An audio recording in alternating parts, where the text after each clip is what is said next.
Bonjour à tous. Aujourd'hui, je suis avec Anthony, l'auteur du livre Regard d'un chrétien sur le New Age, le dessous des cartes. Donc, c'est un livre que je voulais vous présenter parce qu'il est très complet. Il parle beaucoup de choses sur les différents pièges du New Age. Et donc, j'ai le privilège aujourd'hui d'être avec l'auteur Anthony. Bonjour Anthony. Merci de Bonjour venir Karim, nous parler de ton livre.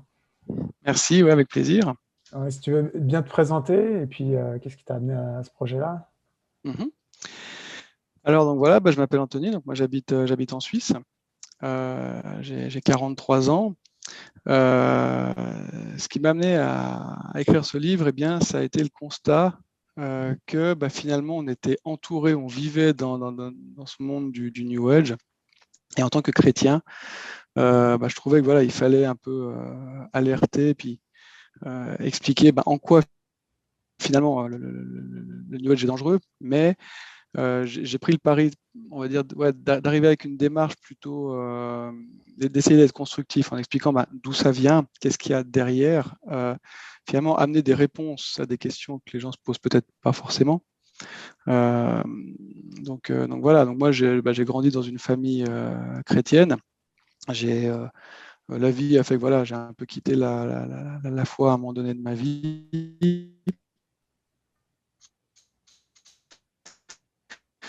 Et puis j'ai pensé, qui était initiatique, l'ordre du Temple, qui en fait est une émanation de la franc-maçonnerie, mais qui se présente de manière un peu plus soft. Puis ce qui m'avait attiré à l'époque là-dedans, c'était que ce qui était mis en avant, c'était les valeurs de la chevalerie. Et le côté, voilà, en fait, nous, on doit aider la veuve et l'orphelin. Et puis on étudiait d'ailleurs voilà, tous les codes de la chevalerie, l'histoire de la chevalerie, etc. Puis à un moment donné, on m'a proposé de rentrer dans la partie ésotérique de la chevalerie. Là, avec des rituels et puis avec des degrés, avec des travaux à accomplir. Euh, Au départ, j'ai pas vraiment vu le souci. Et puis, au bout d'un moment, je me suis quand même rendu compte que voilà, on était quand même très éloigné de ce qui était écrit dans les évangiles de la Bible. Par contre, on était très proche de la gnose. Et d'ailleurs, c'était dit de manière quasiment officielle. On étudiait la gnose.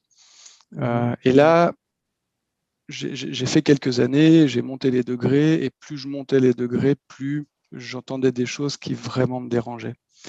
Euh, Puis après, voilà, je vivais aussi des choses, j'entendais parler d'énergie, de choses comme ça. Alors, j'ai peut-être eu une chance, c'est que finalement, je suis jamais vraiment rentré là-dedans. Euh, je me souviens d'événements où une fois on est autour d'une pierre, alors tout le monde, il y en a un qui disait qu'il avait allumé la pierre, tout le monde s'émerveillait de voir cette pierre d'énergie allumée. Je voyais un caillou, voilà, je Mhm. comprenais pas trop. Et puis, il y a eu un moment où vraiment ça m'a posé un problème. Et là, l'appel que j'ai reçu, ça a été de dire, mais ça te pose un problème, va regarder dans la Bible. Et tu comprendras pourquoi ça pose un problème. Et donc là, j'ai racheté une Bible, je me suis remis à prier, à dire c'est vraiment au Saint-Esprit, mais voilà, montre-moi, éclaire-moi. Et finalement, voilà, quand j'ai mis les deux en parallèle, j'ai découvert le milieu dans lequel j'avais mis les pieds. Euh, et puis voilà, puis j'ai alors, tout plaqué à ce niveau-là.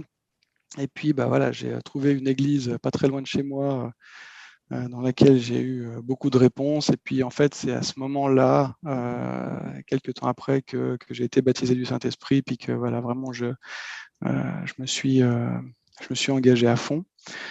Euh, Après, j'avais pas l'idée au départ d'écrire un livre. C'était pas du tout un projet. Mhm. Par contre, je voyais que même dans l'Église et dans les milieux chrétiens, il y avait quand même des éléments des fois du New Age, voilà, qui étaient rentrés, qui avaient leur place. Mais c'est toujours compliqué à expliquer. Euh, Puis sur le moment, voilà, tu es en train de discuter avec quelqu'un, il y a un élément qui vient, on parle d'énergie, on parle de machin, mais voilà, je trouvais qu'il me manquait des fois les arguments. Et donc, je me suis mis à faire beaucoup de recherches. Euh, et puis, je suis tombé sur toi, entre autres, pendant mes recherches, Ouais. et je t'en remercie. Beaucoup d'éléments comme ça. euh, et là, à un moment donné, j'avais plein d'infos. Il y a beaucoup de matière.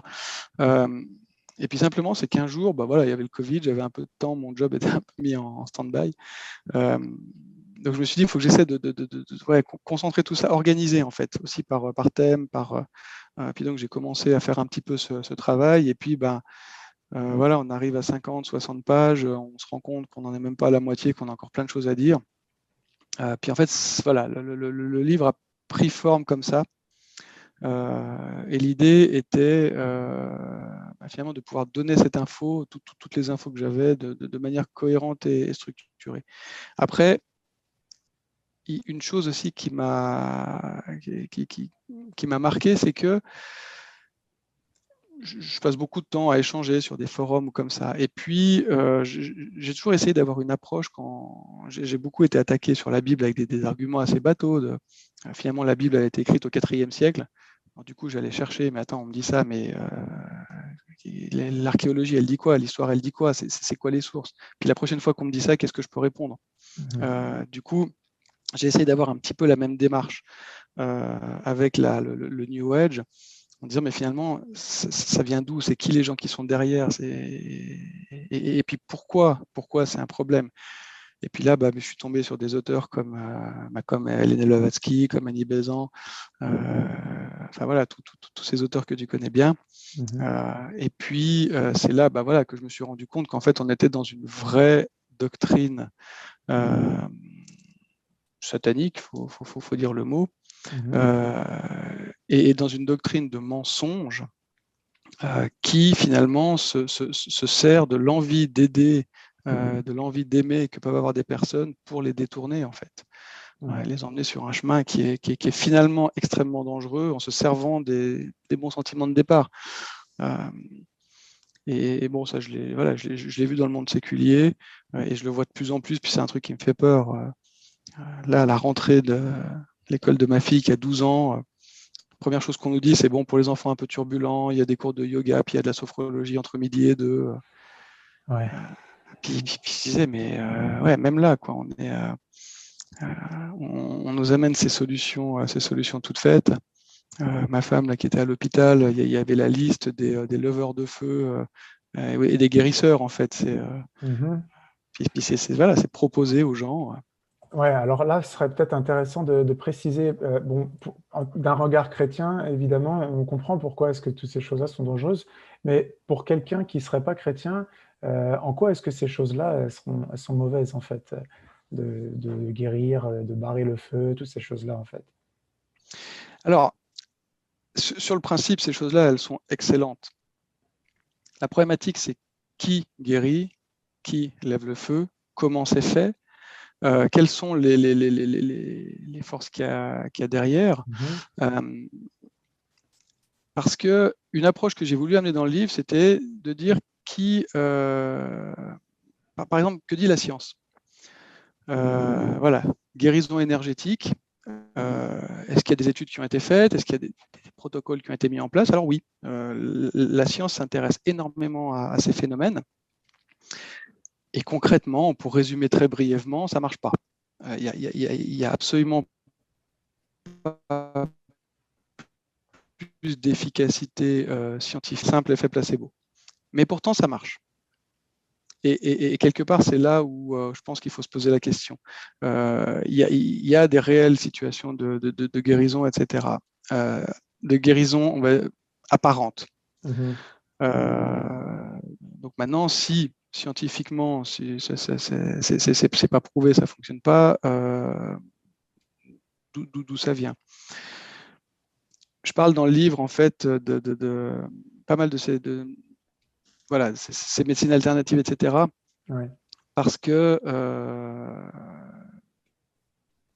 en tant que chrétien, la Bible nous le dit, Satan se déguise en ange de lumière et on n'attire pas les mouches avec du vinaigre. C'est un très, très bon moyen d'attirer les gens.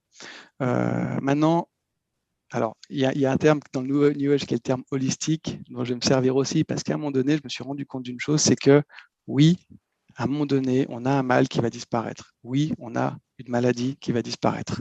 Maintenant, si on fait un regard global sur la vie des personnes, c'est quelque chose que j'ai souvent pu constater, c'est qu'en fait, là où un mal va disparaître à un moment donné, si on revient 6 mois plus tard, il y a autre chose. Mhm. Et très souvent, en fait, il n'y a pas de guérison. Il y a un déplacement de symptômes. C'est le principe de la magie. Ouais. Je regarde bien à droite pour surtout pas que tu vois ce que je suis en train de faire à gauche. Et j'ai rencontré beaucoup de personnes qui m'expliquaient qu'ils passaient leur vie chez des thérapeutes, que ça marche super bien, c'est génial. Maintenant, j'ai toujours la question, mais si tout va bien, pourquoi tu passes ta vie chez les thérapeutes? Parce que finalement, c'était guéri. Il n'y a pas besoin d'y retourner. Et en fait, en discutant avec les personnes du fond, c'est qu'il y a très souvent des choses qui en fait n'ont pas de lien entre elles. J'ai une amie qui était dans le New Age, qui guérissait, qui me disait souvent, on venait la voir pour un problème, alors ok, elle réglait le problème, puis elle recroisait la personne 6 mois après, comment ça va? Ça va pas bien, je suis en train de divorcer, mon mari m'a trompé. Puis au départ, elle ne voyait pas vraiment le souci. Puis à un moment donné, elle s'est quand même rendu compte que c'était récurrent. Que finalement, oui, il y a quelque chose qui était guéri, mais il y avait quelque chose derrière qui souvent était pire. Puis après, on va régler le deuxième problème, puis en fait, il y a encore autre chose. Et finalement, c'est un cercle sans fin. Et puis après, moi, j'ai quand même aussi un souci parce que d'un côté, ça fonctionne, mais il y a une sorte de naïveté, je trouve, qu'ont les gens. Par exemple, on parle des magnétiseurs. La télé française, c'était dans l'émission E égale M6. Ils avaient fait un test avec un protocole qui était très simple. Ils avaient fait venir un magnétiseur, par exemple, en lui disant, on va mettre un paravent, fais venir une personne dont tu sais que tu connais, que tu as l'habitude de magnétiser, dont tu sais que tu es sensible à son magnétisme. Et puis le test, il va être très simple. Tu vas sortir de la pièce, des fois la personne va être derrière, des fois pas. Et puis, taux d'efficacité, 40%. Donc en gros, ils auraient pris une pièce qu'ils auraient donnée à un enfant de 5 ans en disant tu tireras pile ou face, ça aurait été la même chose. Donc concrètement, ça ne fonctionne pas. Sauf qu'ils sont retournés voir le magnétiseur quelques années après. Non seulement il continue à exercer, mais ce passage à la télé lui a fait une monstre pub. Et donc il expliquait qu'en fait, il y avait plein de gens qui venaient le voir grâce à ça. Mais si on regarde le fond, ce qu'on avait prouvé, c'est que ça ne fonctionnait pas. Et pourtant, ce que les gens ont vu, c'est un magnétiseur qui passe à la télé, il est célèbre, je vais aller chez lui. Ouais. Et voilà, pour moi, des fois, je ne comprends pas. Par contre, ce que je comprends, c'est que les gens ont besoin d'écoute, ont besoin d'attention, ont besoin de guérison, parce que voilà, on vit dans un monde qui est compliqué. On n'a jamais entendu parler autant de burn-out, de maladies liées au stress, etc. Et il y a un réel besoin. Et après, je comprends que quelqu'un qui va voir un médecin qui va lui accorder 10 minutes, qui va lui donner 3 termes techniques de médicaments, que la personne ne soit pas nourrie et recherche autre chose. Et c'est peut-être là aussi, pour moi, qu'est ce qui fait le succès de toutes ces thérapies. C'est qu'on se sent quand même écouté. On a quelqu'un qui s'intéresse à nous. Mais par contre, à quel moment est-ce qu'on est guéri et quelles sont les conséquences? Ouais. J'ai beaucoup d'exemples autour de moi de situations de vie catastrophiques, mais de personnes qui, quand je les écoute, quand je discute avec, m'expliquent que non, mais en fait, là, j'ai trouvé une nouvelle technique, une nouvelle méthode. Là, ça va être génial. Et puis, avec souvent un discours, j'ai été interpellé l'autre jour, quand il y a eu le décès de Bernard Tapie, il repassait un peu les choses de sa vie, puis il le montrait quand il chante dans Starmania, le blues du businessman. Puis à un moment donné, il y a les chœurs qui lui posent la question au moins es-tu heureux? Et il répond je ne suis pas heureux, mais j'en ai l'air. Puis je me disais, mais en fait, très souvent, chez les personnes qui sont dans ce type de recherche, il y a une apparence de bien-être, de joie, de bonheur. Et en fait, quand on creuse, on se rend compte que non, malheureusement, c'est voilà, c'est pas comme il y paraît. Ouais, ouais, ouais. Ouais, c'est bien vrai. De toute façon, la nature humaine, c'est qu'elle a un vide en elle et il peut être rempli que en Dieu. C'est ça. Et tant qu'on ne l'a pas trouvé Dieu, bah, ce vide-là, on va essayer de le combler. Et puis, effectivement, on va aller vers différentes sortes de thérapies, différentes de pratiques. Donc là, c'est sur l'aspect danger, en fait, des pratiques, hein, de toutes ces différentes thérapies. Mm. Tu as bien exprimé le problème, c'est que bah, on va peut-être soigner une journée, mais le problème va ressortir ailleurs. Et puis surtout, bah, quand il y a réellement une guérison, quand c'est pas simplement un effet placebo, parce que parfois il y a effectivement des effets qui sont réels, et ben, Mm. parfois ça va être par le pouvoir des démons, notamment les barreurs de feu qui ont la possibilité de faire des choses qui justement les font rentrer dans le camp de l'ennemi. Donc Exactement. ça, c'est le côté pratique. Donc tu parles de ces choses-là un peu à la fin du livre, je pense, par rapport aux expériences scientifiques et tout ça. Après, il y a le côté doctrine, le danger de cette doctrine. Tu peux nous en parler un peu? Alors, en fait, c'est une doctrine qui déjà trouve ses sources très loin dans le passé, mais qui en fait vient des religions païennes, et d'ailleurs le revendique. Hein. Mhm. L'idée étant de dire, voilà, il y avait une religion primordiale qui a explosé en plein de sortes de religions, et puis finalement, il y a un peu de vérité dans toutes les religions.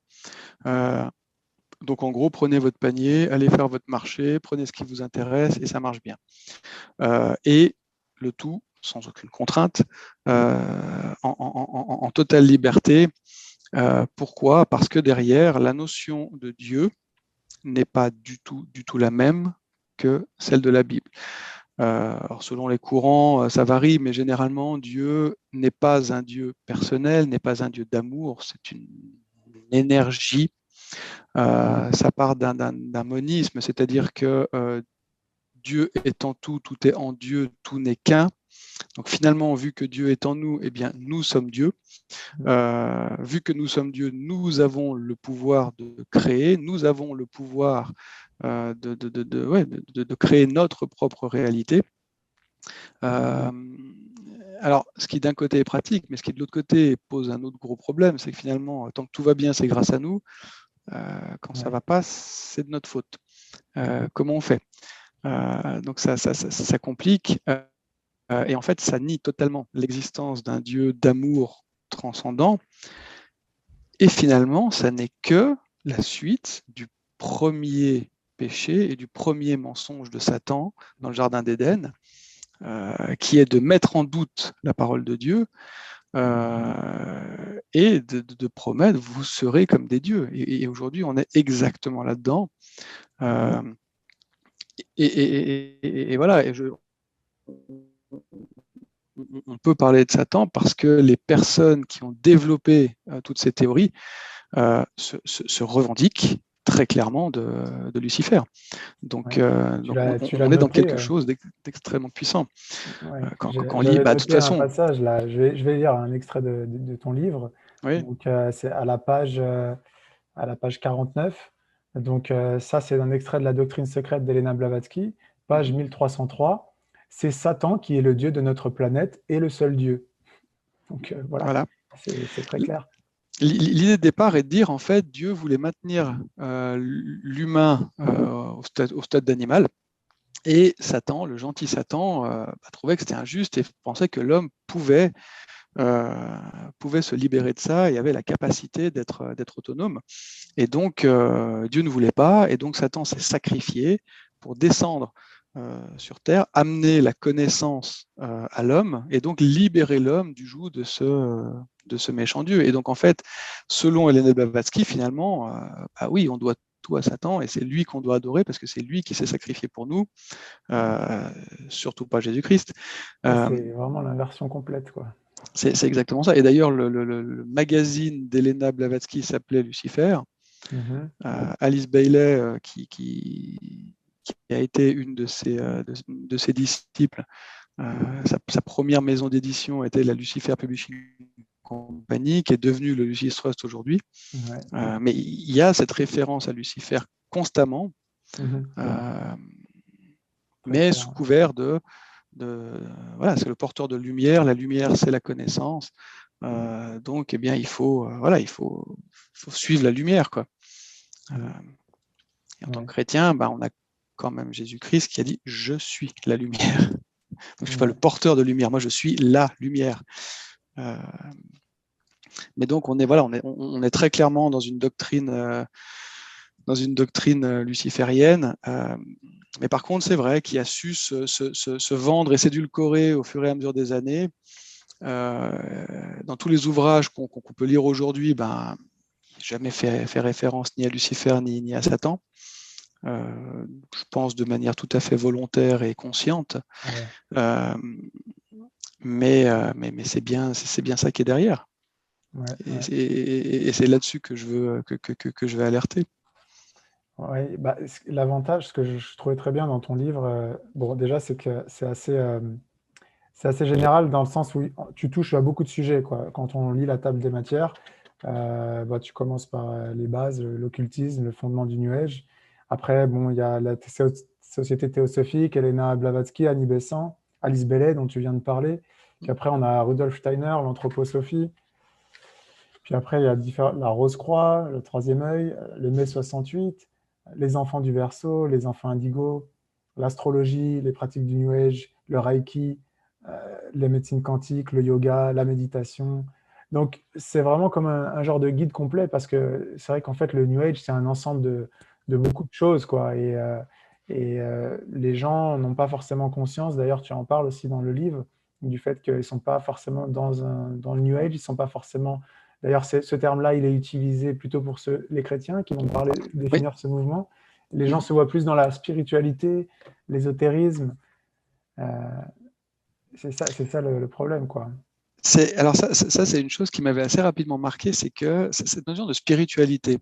Et très souvent, quand j'échange avec des personnes qui m'expliquent leurs croyances, puis que je dis que je suis chrétien, donc que je ne partage pas forcément leurs croyances, très souvent, la réaction, c'est de me dire « Ah, mais non, mais moi, c'est pareil. En fait, moi aussi, je suis dans la spiritualité. » C'est-à-dire, en fait, on est dans le même truc. Et souvent, ce que j'explique, c'est que la spiritualité de la Bible, elle nous vient du Saint-Esprit, de l'Esprit de Dieu. Le mot spiritualité. Alors que dans le New Age, le mot spiritualité, il vient de spiritisme. Et en fait, c'est pas du tout la même chose. Mais quelque part, Satan singe Dieu tout le temps. Et d'ailleurs, dans les milieux New Age, on trouve énormément de références à la Bible.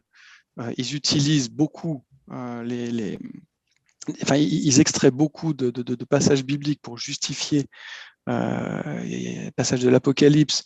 Justement, de toute façon, sur cette nouvelle ère qui est en train d'arriver, il y aura un nouveau ciel, une nouvelle terre. J'ai souvent entendu que voilà, c'était la confirmation de l'arrivée de l'ère du Verseau. Non, il faut lire la suite, en fait, et puis ce qu'il y a avant, d'ailleurs. Mais ça n'est pas la confirmation. C'est un point important que tu soulèves dans l'actualité. Moi, j'ai suivi un petit peu, un peu moins maintenant, mais au début du Covid, tout ce qui est lanceur d'alerte. Et il y a beaucoup de gens, en fait, qui sont dans le New Age, dans les lanceurs d'alerte. Ils n'en sont même pas forcément conscients. Il y a même des groupes Telegram aujourd'hui, Le Grand Réveil en France, si ça parle à quelques personnes. J'ai osé évoquer le problème qu'en fait, il y avait tout le temps des publications qui nous faisaient des références à l'homme comme s'il allait s'éveiller, qu'on allait transformer la société, etc.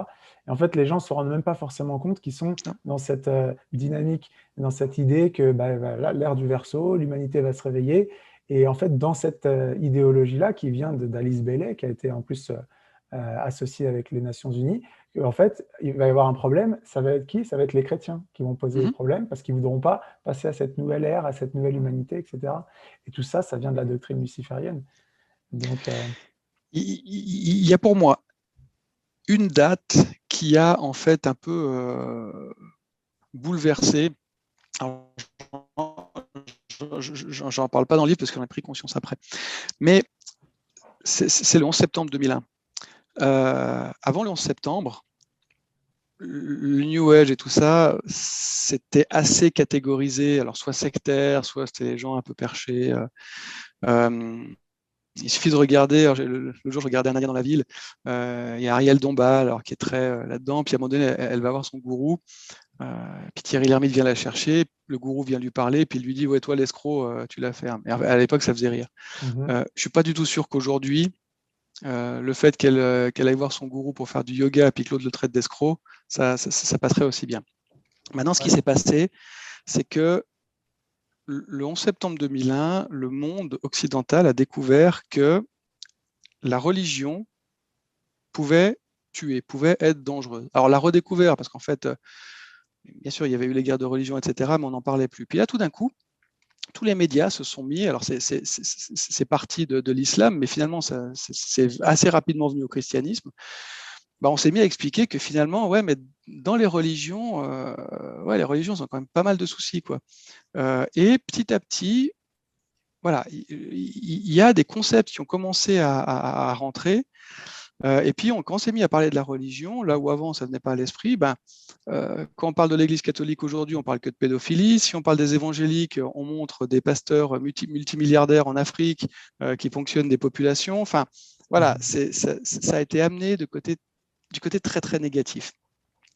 Là-dessus, il y a eu un mouvement de laïcisation très fort qui est apparu partout, de dire, mais finalement, voilà, la religion a rien à faire dans l'État. Et puis, on a créé une fausse laïcité, c'est-à-dire que de l'idée de dire chacun est libre d'exercer son culte comme il a envie, finalement, aujourd'hui, on est plutôt à dire, bon, tout le monde est libre, mais ce serait mieux que personne n'exerce de culte, en fait, ça arrangerait tout le monde. Et là, on l'a vu, là, en France, j'ai fait allusion aussi dans le livre, l'église de Mulhouse, où finalement, les journaux se sont acharnés sur cette église en disant c'est eux qui ont amené le Covid en France, parce que s'ils ont été parmi les premiers à lancer des alertes, et le pasteur qui lui a eu le Covid, toute sa famille l'a eu, il y a eu des décès, enfin c'est une situation très compliquée, a écrit un bouquin qui est passionnant, mais il en a pris plus que pour son grade. Et du coup, tout ça faisait que le New Age avait la voix royale pour dire mais attendez, nous, on n'a pas de dogme, on n'a jamais tué personne. Nous, ce qu'on propose, c'est des choses très soft, très calmes, c'est juste du bien-être, c'est juste voilà. Et finalement, c'est mis à attirer beaucoup de monde parce que dans ce discours, c'était cohérent que ça marche. Et je pense que c'est pour ça qu'aujourd'hui, là où il y a 30 ans, on en rigolait, aujourd'hui, c'est très sérieux. Ouais. Et il suffit de voir dans les entreprises ou comme ça, aujourd'hui, de dire que vous allez faire du yoga entre midi et 2, c'est super bien vu parce que vous êtes quelqu'un d'épanoui, de zen. Ouais, et sans se poser la question de mais le yoga, c'est quoi? Et puis encore une fois, il y a quoi derrière? C'est qui a inventé le yoga? Et puis même, quand je discute avec des collègues, non, mais c'est des étirements. Voilà, on fait des étirements, on fait. Ok, mais tu fais des étirements, pourquoi tu fais pas de la gym normale? Et finalement, les gens ne se posent pas de questions. Ouais. Ils ne sont pas conscients que c'est une pratique religieuse, que les postures, c'est pour honorer des divinités. Voilà, toutes ces choses-là, quoi. Ils n'en sont pas conscients et ils ne veulent pas en être conscients.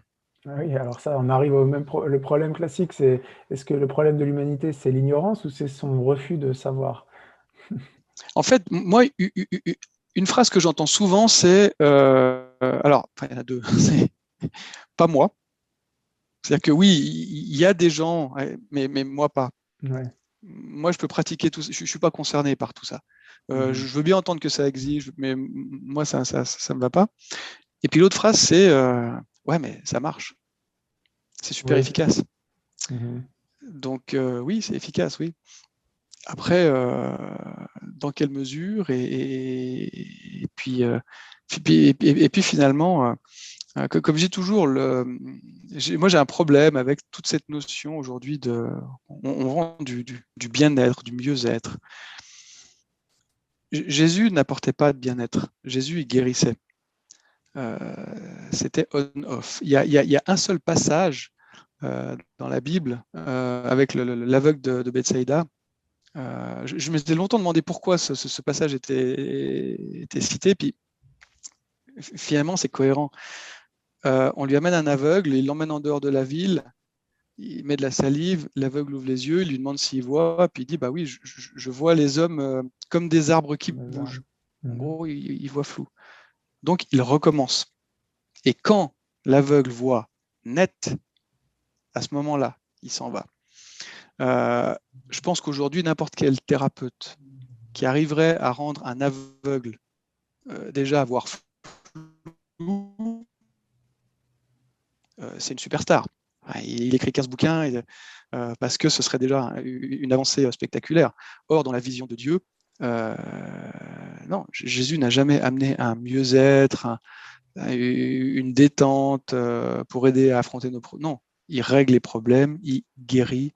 Les aveugles voient, les muets parlent, les paralytiques sont debout et marchent. Enfin, voilà, on n'est pas du tout dans le même registre. Ouais. Et pourtant, c'est vendu comme ça. Ouais, bah, c'est ça que j'avais noté. Les trois trucs qui, personnellement, moi, m'ont amené à entrer dans le New Age et la différence, finalement, après, quand on rencontre Dieu.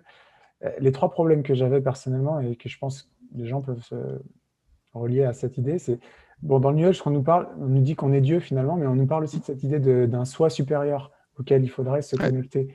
Et moi, je sais que personnellement, même si j'ai médité pendant des années, je priais quand même Dieu. Mais cette notion d'un soi supérieur, j'arrivais pas à le...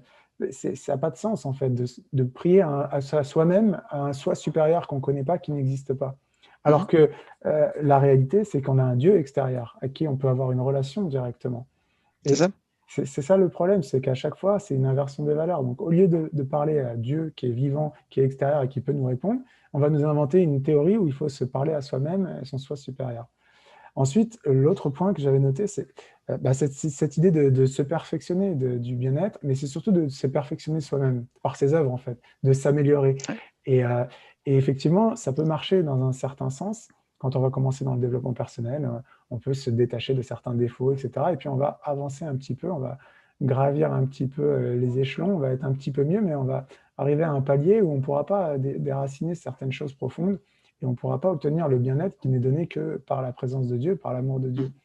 Et donc là encore, on est à l'inverse du message biblique qui est qu'en fait, ce n'est pas par nous qu'on peut obtenir le bien-être, ou plutôt le salut, mais c'est la même chose, ben, c'est par la grâce de Dieu. Donc là encore une fois, au lieu que ce soit Dieu qui nous donne le bien-être, même si bon, tu as insisté sur la notion de bien-être, c'est pas bien-être, mais disons qu'on nous donne la paix, Dieu nous donne la paix, il nous donne le salut, c'est lui qui le fait. Là, on nous dit c'est nous qui devons l'obtenir, ce salut, cette paix, par les étirements yoga, par la méditation, par la sophrologie, par toutes sortes de pratiques. Donc encore une fois, on est en opposition. Et puis, Oui. le dernier point important, c'est le problème du mal, qui est complètement relativisé dans le New Age, où en fait, tout est relatif, la dualité, le bien, le mal, le chaud, le froid, toutes ces espèces d'idéologies qui sont des mots qui n'ont pas de sens. Et moi, personnellement, c'est ce qui m'a amené à me tourner vers Dieu, c'est que ça n'avait pas de sens, cette idéologie le mal n'existe pas. À moins d'être complètement aveugle et de vivre dans sa bulle, il y a du mal dans le monde et il est objectif. Et ben, là, encore une fois, l'inverse, c'est que du point de vue biblique, tout démarre sur justement l'existence du mal qui est incarné en plus par un esprit, Satan, un ange déchu. Et toute la problématique dans laquelle on est, c'est justement de régler cette problématique du mal. Donc on a d'un côté le mal qui est le centre de la réalité dans laquelle on est, et de l'autre qui nous dit le mal n'existe pas. Donc c'est vraiment complètement... Il n'existe pas, et s'il n'existe pas, finalement, c'est un mal nécessaire. Il n'est que le pendant du bien, et les deux doivent finalement exister ensemble, cohabiter. Et en effet, comme on perd toute notion de mal. Ouais, pour moi, l'une des principales différences, et tu t'as mis le doigt dessus, cette notion de je dois faire, je suis responsable de mon salut. Là où la Bible nous dit que le salut, c'est par la grâce de Christ, c'est un cadeau. Dieu est notre papa, on doit l'appeler papa, et c'est un papa qui se soucie de ses enfants, qui les aime.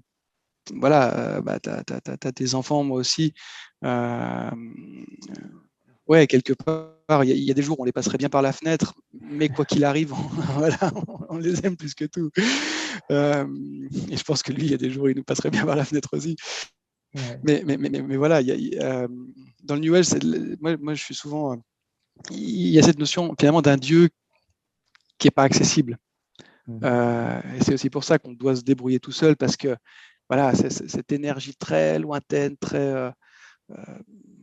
on pourra jamais y aller, alors que la Bible nous présente un Dieu qui est descendu pour nous voir. C'est pas à nous de monter vers lui, c'est lui qui est venu, qui s'est mis dans notre condition pour venir nous parler, pour venir établir une vraie relation. Alors après, bien sûr que si on croit à la notion de réincarnation, de dire oui, mais finalement, c'est pas très grave parce que j'ai X vies pour y arriver. Ouais, mais y arriver selon quelles règles? Parce que finalement, à quel moment on nous dit autant la Bible en tant que chrétien nous parle de Dieu, nous parle de ses attentes, on sait ce qu'il veut de nous et comment il veut cette relation, mais sans ça, voilà, c'est quand même très, très, très flou. Et puis de dire à l'homme, finalement, bah, débrouille-toi, peut-être que par hasard, il y a un moment où tu y arriveras, c'est dur. Enfin, Ouais. Et puis c'est sans fin parce que pour sortir du cycle de la réincarnation, eh bien, il faut éliminer son karma. Simplement, c'est impossible parce qu'on est toujours en train de faire des choses, que ce soit bien ou mal.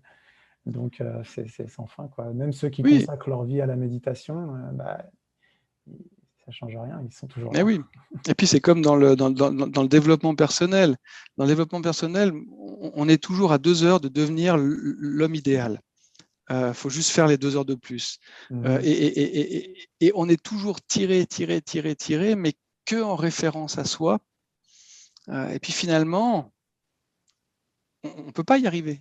Ouais, c'est pas possible. C'est alors que bah, c'est vrai que de l'autre côté, avoir un message biblique où on nous dit que non, mais en fait, on est sauvé, on est déjà sauvé, on est déjà accepté avec nos défauts, avec nos qualités, parce qu'on n'y est pour rien, parce que on est sauvé parce que le Christ a donné sa vie et qu'il est ressuscité, et c'est par lui qu'on est sauvé.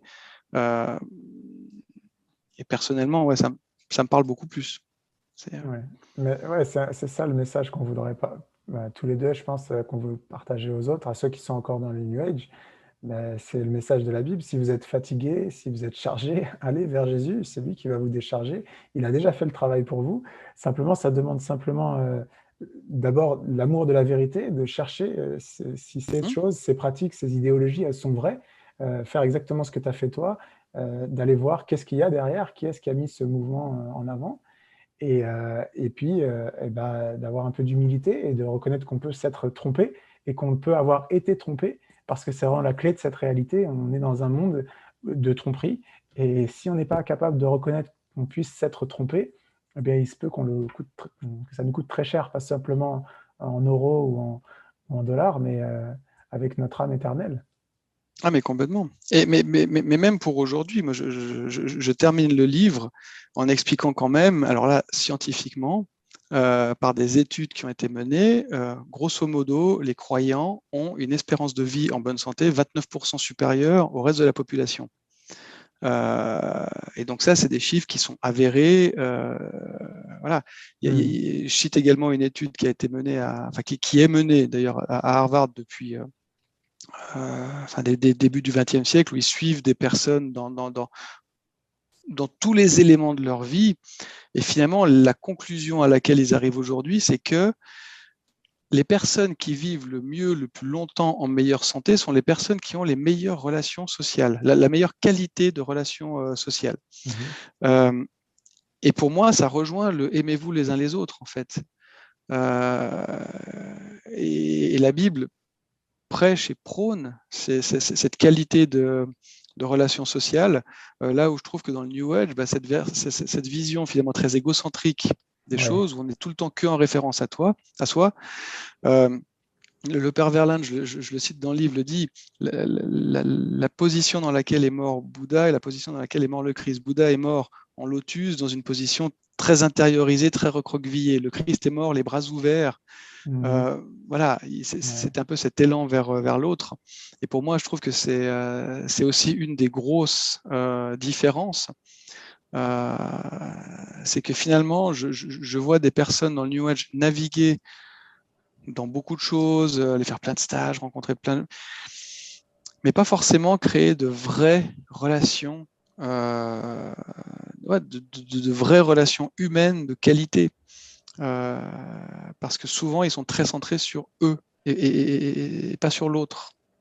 Ouais, et puis il y a le problématique que du coup, dans cette idéologie-là, bah, comme chacun doit avancer, bah, on va se comparer aux autres. Et En puis plus. lui, bah, c'est une âme plus avancée parce qu'elle est plus spirituelle que moi, etc. Alors qu'en réalité, on est tous des enfants de Dieu et on est tous sur le même plan, quoi. Mais C'est ça. ouais. Après, c'est aussi sortir de tout ce que l'on pense savoir et connaître. Euh, et puis, sortir aussi des fois un peu de la religion. Les gens ont beaucoup d'idées préconçues parce qu'ils sont allés dans telle ou telle église, ils ont vu telle chose qui les a choqués ou pas plus. Mhm. Et en fait, en revenir à la Bible, à qu'est-ce que disent qu'est-ce que dit la Bible, ouais, que disent les évangiles. Mhm. Les religions ont été, oui, créées par des hommes, avec une certaine interprétation, des fois plus ou moins maladroite de la Bible.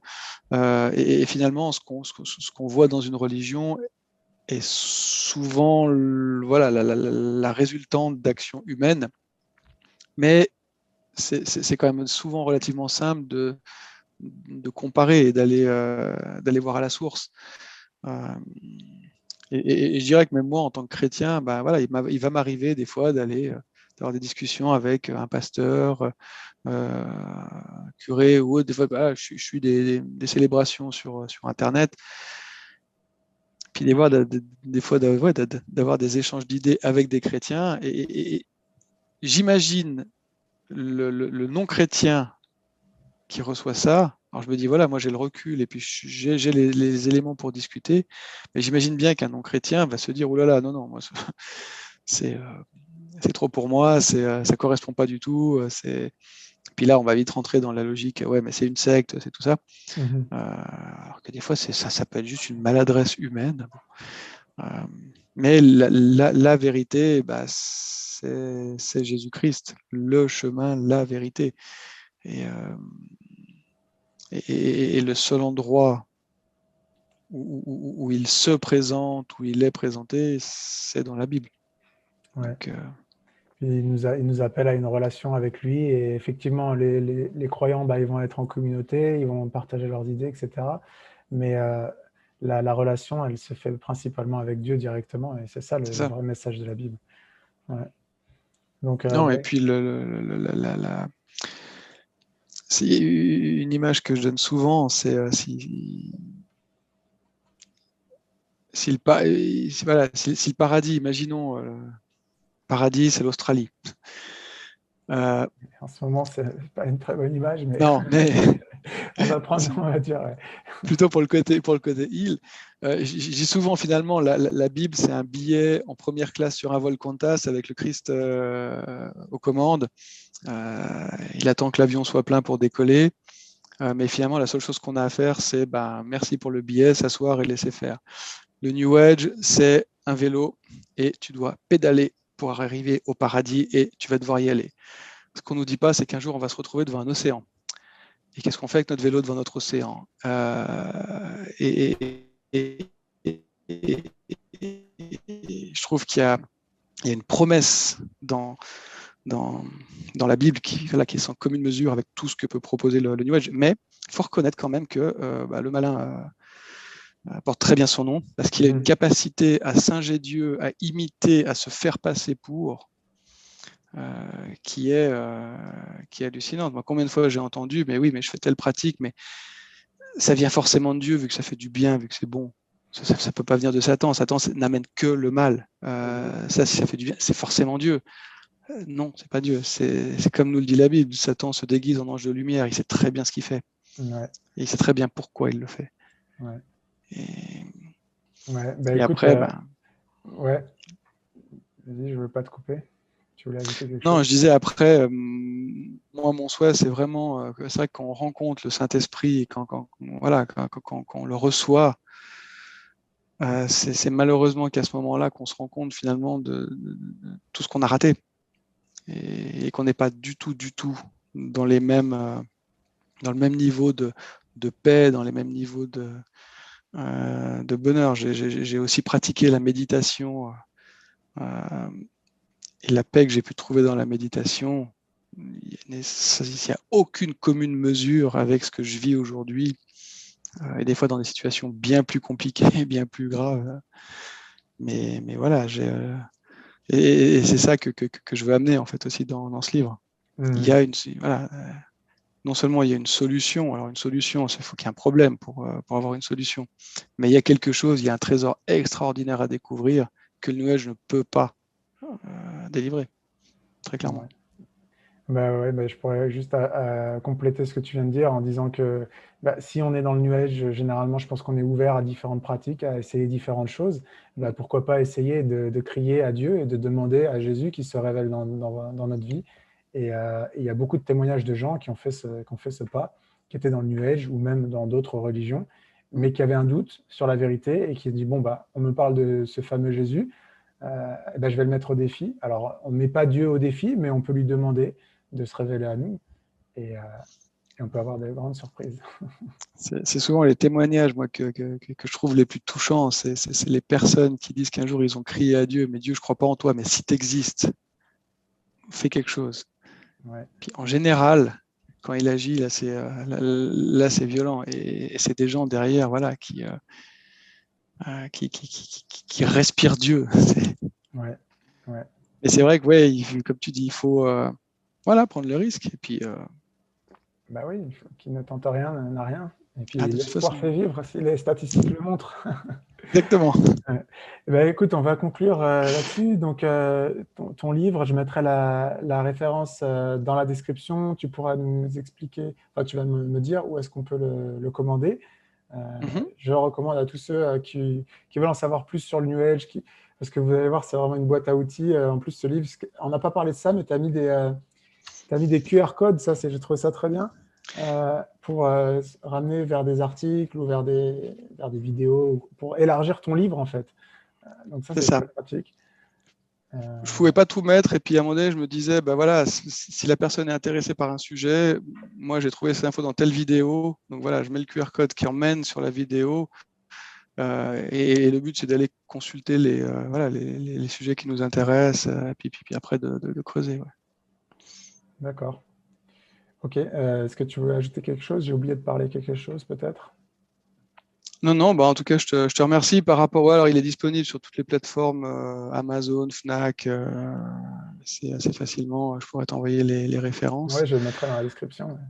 Mais voilà, non, je prie vraiment pour que voilà, toute personne qui ait ce livre entre ses mains, voilà, puisse en retirer pour moi la substance de base qui est que y a un seul chemin, une seule vérité et que vraiment ça vaut le coup.